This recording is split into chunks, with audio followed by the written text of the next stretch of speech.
It feels like a fairy tale until it doesn't. Love bombing is a manipulative tactic that hides in plain sight, and most people miss it because it feels so good. It begins like a fairy tale. Within days of meeting, they declare you are their soulmate. They shower you with extravagant gifts, relentless compliments, and promises of a future so perfect it seems too good to be true. You feel like the most special person in the world. But beneath this avalanche of affection lies a calculated strategy, one that psychologists and relationship experts are only beginning to fully understand. This is love bombing, the hidden red flag everyone misses, precisely because it feels so good. Love bombing is not love. It is a manipulative tactic often used in the early stages of a relationship, particularly by individuals with narcissistic or antisocial traits. The term, originally coined by members of the Unification Church in the 1970s to describe their recruitment methods, has since been adopted by clinical psychologists to describe a specific pattern of behavior in intimate partner dynamics. The core mechanism of love bombing is the rapid creation of an intense emotional bond. The perpetrator, often a pathological narcissist, engages in what psychologist Dr. Craig Malkin calls accelerated intimacy. They mirror your interests, values, and deepest desires, creating the illusion of a perfect match. This is not mere coincidence. It is a sophisticated form of psychological profiling. Research published in the Journal of Personality and Social Psychology found that narcissists are particularly skilled at initial impression management, using charm and flattery to rapidly win over targets. The love bomber will text incessantly, demand to see you every day, and make sweeping declarations of commitment within weeks. They might say things like, "I've never felt this way about anyone," or "we were meant to be together." These statements are not expressions of genuine feeling. They are tools of seduction designed to bypass your natural defenses. The intensity is intoxicating. Your brain releases dopamine and oxytocin, the same neurochemicals associated with addiction and bonding, creating a powerful reward loop. The love bomber becomes your primary source of validation and excitement. You begin to crave their attention.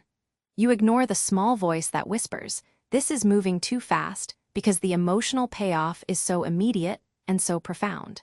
This neurochemical hijacking is not just a poetic metaphor. It is a documented biological response. Studies show that intermittent rewards, like the unpredictable affection of a love bomber, can be more addictive than consistent positive reinforcement.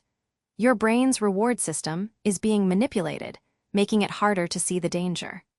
The very chemistry that should bond you to a healthy partner is being weaponized to create dependency. Once the bond is established, the dynamic shifts. The love bomber begins to withdraw affection, criticize you subtly, and introduce conditions to their approval. This is not a sudden change. It is a deliberate escalation. The same person who once worshipped you now makes you feel like you are constantly falling short. This pattern is described in the literature on narcissistic abuse cycles. According to a study in Personality and Individual Differences, the devaluation phase is characterized by intermittent reinforcement, a mix of warmth and cruelty that creates cognitive dissonance and emotional confusion. You find yourself working harder to regain the old them, the one who made you feel so special. But that version was never real. The love bombing was a lure, and the devaluation is the trap. The love bomber uses the initial period of idealization as a benchmark. They will say things like, "You used to be so much fun," or "I don't feel that connection anymore." This gaslighting technique makes you question your own reality. You blame yourself for the shift. You believe that if you just try harder, you can bring back the fairy tale. This is exactly what the love bomber wants, a partner who is perpetually trying to earn their approval. Research on gaslighting shows that it is a powerful form of psychological manipulation that erodes a person's sense of self-trust. Over time, you lose confidence in your own perceptions and judgments. You become dependent on the love bomber to define what is real and what is not. This is the foundation of coercive control. The final stage is the discard. The love bomber may abruptly end the relationship, often for trivial reasons, leaving you devastated and confused. Alternatively, they may maintain a low-level, toxic connection, using you for validation while actively seeking new sources of supply. This is not a breakup, it is a power move. However, the cycle rarely ends with the discard. The love bomber will often return, engaging in hoovering, a term derived from the Hoover vacuum cleaner, describing how they attempt to suck you back in. They might send a text saying they miss you, apologize profusely, or promise to change. This is a new round of love bombing, designed to re-establish control. Research on the cycle of abuse confirms that this pattern of idealization, devaluation, and discard is a hallmark of pathological relationships. The psychological literature on love bombing is still evolving, but several landmark studies provide crucial insights into its mechanisms and consequences. Dr. W. Keith Campbell and colleagues have extensively studied narcissistic personality traits and their impact on relationships. Their research, published in Current Directions in Psychological Science, posits that narcissists use love bombing as a rapid strategy to secure narcissistic supply, the admiration and attention they require to maintain their inflated self-esteem. This supply is not optional. It is a psychological necessity for the narcissist. When the initial rush of adoration fades, they must devalue their partner to justify seeking new sources.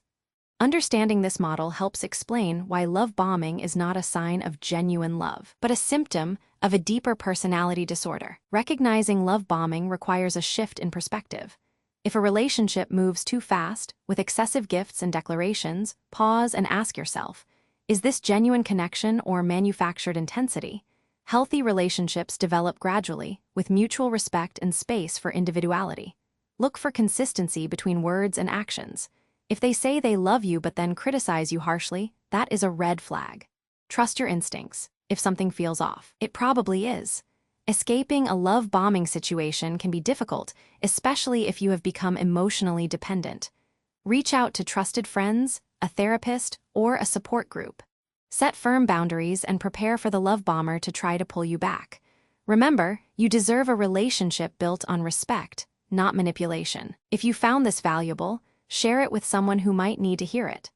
Understanding these patterns is the first step toward protecting yourself and building healthier connections.